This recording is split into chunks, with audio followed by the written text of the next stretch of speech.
Alors aujourd'hui, on va voir les 3 façons de réagir quand on fait face à une situation, disons, un peu désagréable. C'est le fait d'avoir été trompé. Allez, c'est parti. Alors pour mieux comprendre ce qu'on va raconter aujourd'hui, je vous conseille de regarder cette vidéo-là qui vous expliquera, un petit peu une notion, on va dire essentielle, au niveau du couple et qui nous permettra, justement, ce que je vous disais, de mieux comprendre ce qu'on va raconter maintenant. Et n'oubliez pas, si vous avez apprécié la vidéo, n'hésitez pas à me mettre un petit pouce et puis à vous abonner pour que je puisse continuer à vous donner des conseils sexos ou sur le couple, parce qu'aujourd'hui, vous avez remarqué, c'est une vidéo sur le couple de façon régulière. Alors donc on se met aujourd'hui dans la situation où vous découvrez que votre partenaire vous trompe. Passé le choc, on se demande, on essaie de rationaliser un peu, on se demande comment réagir à cette situation. Donc il y a 3 façons de réagir et on commence tout de suite par la première. Alors la première façon de réagir, c'est de se dire que bon, c'est pas grave, et puis je vais rester avec mon ou ma partenaire.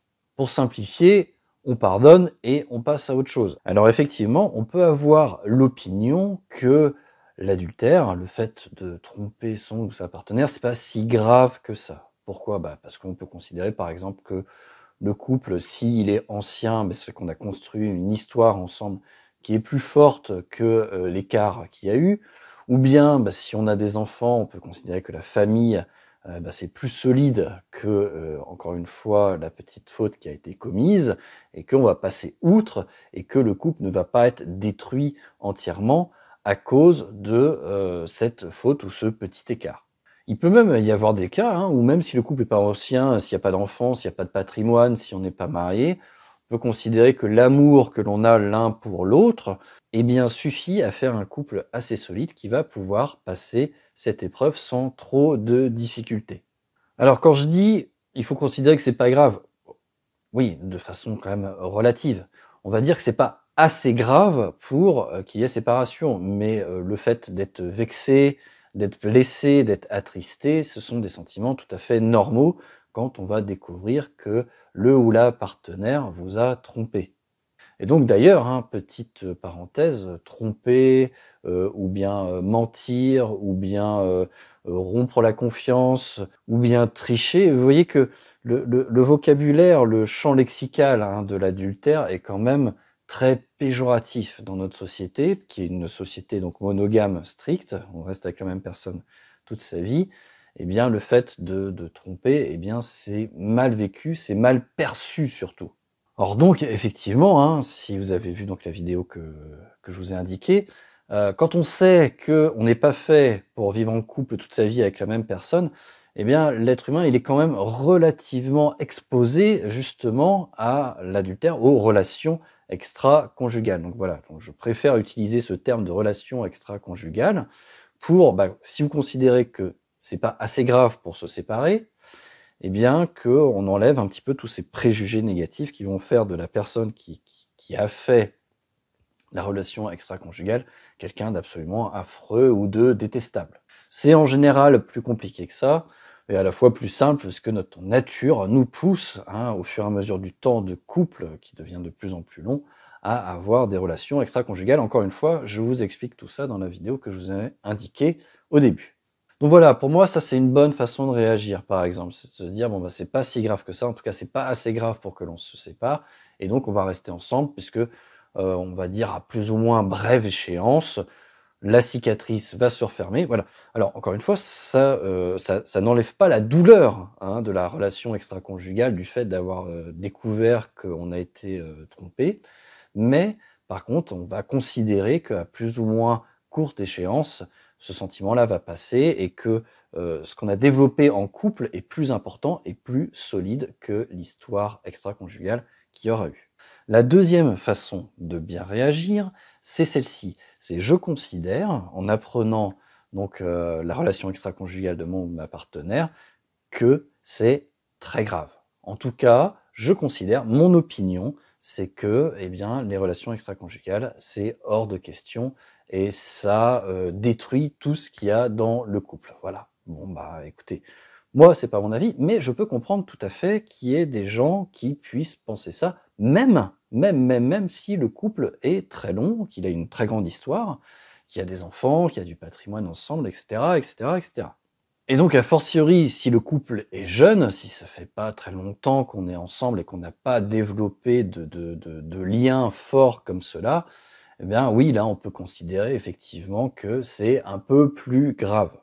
Et donc, en considérant cette opinion, eh bien, on va agir en conséquence. On va dire, bah, écoute, tu m'as trompé, pour moi, c'est grave, c'est en dehors de mes valeurs, voilà, sans juger, hein. Il y a des gens qui ont certaines valeurs, il y en a d'autres qui en ont d'autres. Eh bien, moi, mes valeurs à moi, c'est qu'il n'y a pas de relation extra-conjugale, ce n'est pas possible, surtout que notre couple, a priori, n'est pas assez solide pour encaisser ça. Voilà, ça peut être un facteur aggravant. Et c'est de dire, ok, bah, pour moi, c'est grave, donc on se sépare. Voilà. Donc, première façon de réagir, on considère que c'est pas assez grave pour qu'on se sépare et on reste ensemble et on se pardonne à courte échéance, ou bien on considère que c'est impardonnable, que c'est très grave et on se sépare. Pour moi, ce sont les deux bonnes façons d'agir. Malheureusement, la plupart du temps, pas toujours, mais la plupart du temps, on va réagir de la troisième façon, qui elle est très mauvaise. Je vous la déconseille complètement et vivement. On la voit tout de suite. Donc la troisième façon de réagir, c'est de considérer que c'est très grave, que la confiance est rompue, qu'on va mettre des années à refaire confiance à son ou à sa partenaire qui a fait la relation extra-conjugale, que ça nous blesse terriblement, qu'on ne voit pas comment on va s'en sortir et qu'on n'agit pas en conséquence, c'est-à-dire qu'on reste avec la personne. Encore une fois, vous imaginez bien que c'est mon lot quotidien au cabinet de voir des couples où il y a eu une relation extra-conjugale à cause de ce que je vous ai expliqué dans la vidéo que je vous indiquais au début. Les relations extra-conjugales, c'est ultra fréquent. Donc si jamais ça vous arrive, surtout, il ne faut pas considérer que c'est super grave, que c'est la fin du monde, et rester avec la personne. Ben oui, c'est vous condamner à plus ou moins brève échéance. Qu'est-ce qui va se passer? Eh bien, vous allez en vouloir à l'autre. Et comme vous restez ensemble, eh bien, les relations vont devenir tendues. Vous allez devenir jaloux ou jalouse. Vous allez commencer à surveiller l'autre. Vous allez commencer à l'espionner. Vous allez avoir tendance à penser que il ou elle vous ment tout le temps. Et en plus, ça va avoir un effet négatif sur vous puisque vous allez perdre confiance en vous aussi. Vous allez vous dire, eh bien, moi j'ai pas l'impression de valoir le coup, puisque si il ou elle m'a trompé, c'est que forcément j'ai des défauts, forcément il me manque quelque chose. Et comment croyez-vous que l'autre va réagir? Bah, au bout d'un moment, il va en avoir, ou elle va en avoir marre. Et la première chose que il ou elle va avoir envie de faire, eh ben, c'est de recommencer à avoir une relation extra-conjugale, où on lui foutra un peu la paix, justement. Donc, il ne faut absolument pas avoir ce type de comportement. Il ne faut pas prendre cette décision-là, d'être blessé à mort, on va dire, hein, de considérer que c'est très très grave et que jamais vous vous en mettrez, que la confiance est rompue et que l'autre, on va lui en faire chier des ronds de chapeau pour qu'il y ait un hypothétique pardon qui n'arrivera peut-être jamais. C'est la meilleure façon, eh bien, de le précipiter dans les bras d'un ou une autre à nouveau. Surtout que l'autre va avoir ce même raisonnement-là. Il ou elle va se dire, bon bah je l'ai trompé, j'ai une relation extra-conjugale. Il ou elle est complètement à terre depuis plusieurs mois. Il ou elle est imbuvable et la personne reste avec moi. Bah, ça veut dire que il ou elle n'a pas de colonne vertébrale. Et donc j'ai pas envie de rester avec elle en plus, même s'il y a de l'amour, cet amour-là va s'étioler au fur et à mesure. Donc, surtout, ne faites pas ça. Vous choisissez, c'est grave, il y a séparation, ou bien c'est pas grave, ou en tout cas c'est pas assez grave pour qu'il y ait séparation, et on se pardonne à plus ou moins courte échéance. Parce que, évidemment, hein, c'est pas facile ce que je suis en train de vous dire. Pourquoi est-ce que la plupart des gens réagissent de la troisième façon? Eh ben, c'est parce que la douleur de la séparation est trop forte. Ça, je ne dis pas, effectivement. Et même dans les deux bonnes façons d'agir, ça n'épargne pas la souffrance. Hein, même dans la façon d'agir où on se dit que c'est pas grave et qu'on reste avec la personne, eh bien, au début, bah, c'est pas facile. Hein, on souffre, évidemment, d'avoir été trompé. Dans le deuxième cas, c'est grave et je me sépare, eh bien, l'autre va quand même nous manquer. Une séparation, ça va quand même être dur. Et donc, pour éviter cette douleur de la séparation, si vous restez avec la personne, ça finira par se retourner contre vous et vous allez souffrir encore plus. C'est-à-dire que quand il y a relation extra-conjugale, vous devez considérer que ben, vous allez souffrir. de toute façon. Mais, on va dire, facilitez-vous la vie en souffrant le moins possible et en choisissant une des 2 premières solutions. Voilà, c'est fini pour cette vidéo qui parlait un peu plus de couple.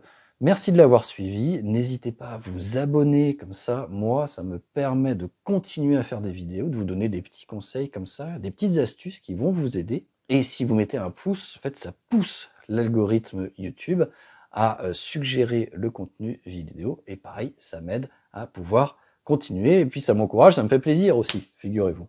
Voilà, donc je vous dis merci d'avoir suivi cette vidéo et je vous dis à la prochaine fois.